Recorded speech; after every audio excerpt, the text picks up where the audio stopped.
जो अगला क्वेश्चन है देखो, सेंट्रीपिटल एंड सेंट्रीफ्यूगल फोर्स। ये क्वेश्चन डिफरेंस बिटवीन में बोर्ड एग्जाम में 2 बार आ चुका है, मार्च 18 में। तो आपको 2 पॉइंट ही लिखना होता है फिजिक्स में, लेकिन आप सेफर साइड के लिए 4 लिख के रखो भाई।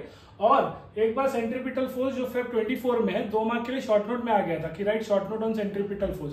तो इस लिहाज से ये क्वेश्चन बहुत इंपॉर्टेंट है, इस चैप्टर का पहला और सबसे इंपॉर्टेंट क्वेश्चन जो कि बोर्ड में रिपीटेड टाइम्स आया है। तो देखिए पढ़ते हैं, सेंट्रीपिटल फोर्स क्या है। सेंट्रीपिटल ये हमेशा directed towards the centre of the circle रहता है। ऐसा फोर्स जो कि हमेशा इसकी डायरेक्शन कहाँ रहती है, towards the centre of the circle. तो इसलिए इसको हम लोग क्या बोलते हैं, सेंट्रीपिटल फोर्स बोलते हैं। दूसरा क्या है, जो सेंट्रीफ्यूगल है, इसकी हमेशा क्या होती है, positioning directed away from the centre of the circle होती है। तो यहाँ पे इसका मोशन कैसे होता है, हमेशा directed away from the centre of the centre से अवे जाती है। तो ये सेंटर की तरफ होती है, तो इसके डायनेमिक्स हमको पता होते हैं, इसलिए इसको हम क्या बोलते हैं, रियल फोर्स बोलते हैं। इसको हम क्या बोलते हैं, रियल फोर्स।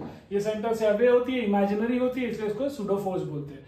अगर ये सेंटर की तरफ है, रियल फोर्स है, तो पक्का है कि इनर्शियल फ्रेम ऑफ रेफरेंस में रहेगी। न्यूटन के सारे लॉ यहाँ पे वैलिड होंगे, इसलिए इनर्शियल फ्रेम है। अब ऐसे यहाँ पर ये सूडो फोर्स है, तो क्या होगा, इमेजिनरी है तो non inertial frame of reference होगा। अब आता है सबसे इंपॉर्टेंट पॉइंट, ये वेक्टर फॉर्म में कैसे लिखते हैं, देखो -mv²/r लिखते हैं। m stand for mass, v stand for velocity, r stand for distance और r0 है यूनिट वेक्टर। तो यहाँ पे क्योंकि सेंट्रीपिटल फोर्स कैसा होता है, टुवर्ड्स द सेंटर होता है, लेकिन अभी मैंने पढ़ाया था कि रेडियस वेक्टर की डायरेक्शन कहाँ होती है, आपकी अवे फ्रॉम द सेंटर होती है। तो रेडियस वेक्टर की डायरेक्शन कहाँ है, अवे है ना, अवे फ्रॉम द सेंटर है। और सेंट्रीपिटल की कहाँ है, टुवर्ड्स द सेंटर है। तो दोनों एक दूसरे के कैसे हो गए, अपोजिट हो गए ना। तो रेडियस वेक्टर और फोर्स दोनों की डायरेक्शन क्या हो गई, अपोजिट हो गई, इसीलिए यहाँ पे डायरेक्शन क्या है, माइनस है। ठीक है, याद रखो। वेक्टर फॉर्म में फिर सेंट्रीफ्यूगल फोर्स क्या होता है, अवे फ्रॉम द सेंटर होती है। वेक्टर रेडियस वेक्टर की डायरेक्शन भी क्या होती है, अवे फ्रॉम द सेंटर होती है। तो दोनों की डायरेक्शन क्या हो गई, फोर्स और डिस्प्लेसमेंट की सेम हो गई,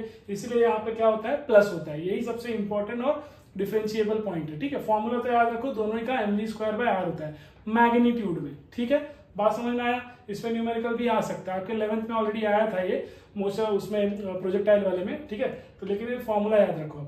और इस साल लास्ट ईयर 24 में शॉर्ट नोट में आया था, हो सकता है इस बार भी आ जाए, नहीं तो डिफरेंस बिटवीन के लिए भाई तो करके रखो, बहुत बहुत इंपॉर्टेंट क्वेश्चन है। आई बात समझ में। अब अगला एक न्यूमेरिकल ले लेते हैं, जो कि अभी तक हमने जो पढ़ा है